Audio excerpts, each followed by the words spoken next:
It's payday. This payday, I took home $3,840.68. Every single time I get paid, I like to take my paycheck, stick it into the software that you see on screen, and give every single dollar a job. Out of this paycheck, same as usual, 2 automatic investments came out. First, $160 went to my HSA, and $670 went to my 401k.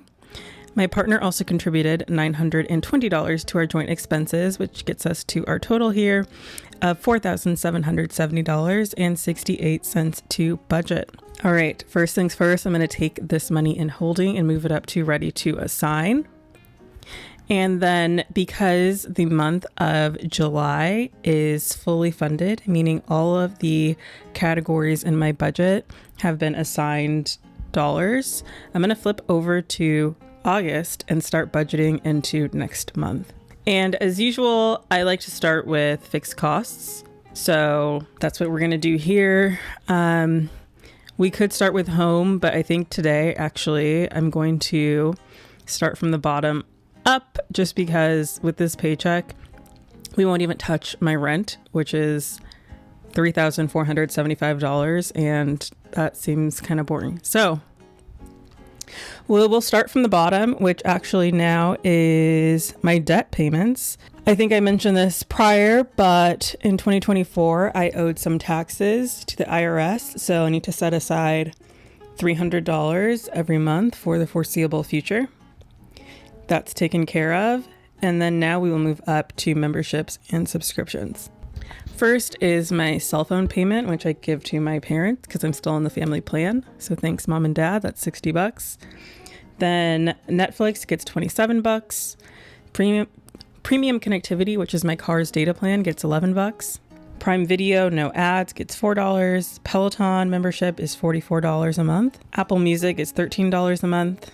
Chani, my beloved astrology app, gets $14 a month. The Cutting Room Floor, which is a podcast, a Patreon-only podcast, gets $7 a month. Apple Cloud Storage gets $10 a month. YNAB, which is a software that you see on screen that I use to budget in all of my videos, that gets $9 a month.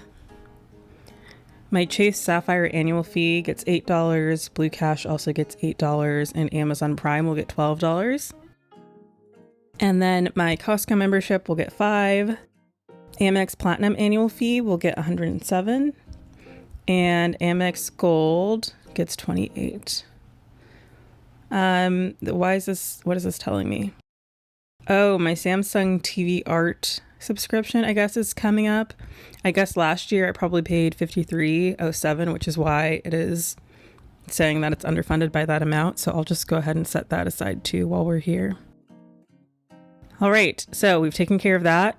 Moving on up to me, this category is just my personal care items, like my toiletries. I give myself $200 a month, so I'll add that there. And then we have planes, trains, and automobiles, which is my transportation category. First up, we have my car payment, which is $600 a month. And auto insurance, I just switched insurance because oh my gosh, I was using Progressive and they were I think my insurance for the 6-month period was gonna go up like $400 or $500, which is insane. So I just switched and I will set aside $229 now, and that will be ready for January when my next payment is due. Then for taxes, registration, and fees, I just paid this like 2 days ago. I paid $800 in taxes for my car.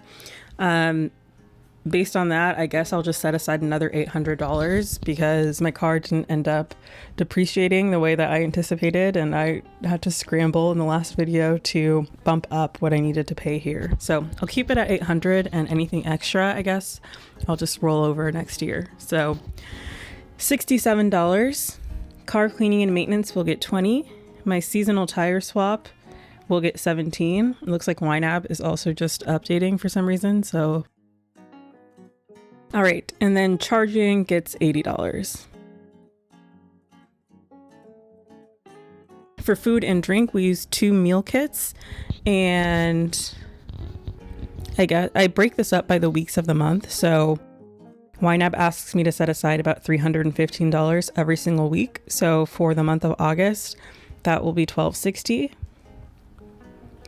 And then I like to set aside some for groceries, which would be whatever little odds and ends we decide to pick up from the store. I'm really into like kombuchas and teas and silly little drinks like that. So that's usually what it goes to, plus maybe some other snacks. So that's $200 there. And then our meals, my partner's meals at work, gets $200 a month. And that is usually good. Although last month was higher, but let's see. Yeah, average spent is only $173, so that should be perfect. Then lastly, we have our home category, and I just mentioned rent, which we will not cover with this paycheck, but I guess I will go down the list and start covering the other stuff that we can. So storage gets $50, garage gets $260, and building utilities will get $70. I'm just remembering something actually. I think July has 5 weeks in it, and the way that it lines up with our bi-weekly cleaning service, I think there will be 3 in July. So I'm going to set that aside in July. All right, now let's go back to August. Utilities gets $400. Wi-Fi gets $125. Renter's insurance will get $15. And then we have our cleaning service, which is $300 a month for a month that has 2 cleanings. Household goods gets $800 a month based on our average spending, and rent is, again, like $3,500. So that leaves us short by about $4,575 in this video. We could flip over to savings goals and see what we can set aside there, or guilt-free spending, which includes food and drink, and my personal guilt-free spending. So with this $100 left, I think I will put $40 to gifts for others for non-holidays, $10 to mutual aid, and this remaining $59.23, I guess I'll put $50 to my out-of-pocket medical costs, and I'll just drop this $9.23 back into holding, and we can use it to budget in the next one. All right. How are you feeling about money? Summer's coming up. I'm just curious. I think I haven't been thinking about my money too much, and I feel like that's usually a good sign. But curious for you how things are going as we roll into summer, and we just have a lot of hectic upcoming proposed changes going on. Let me know down below.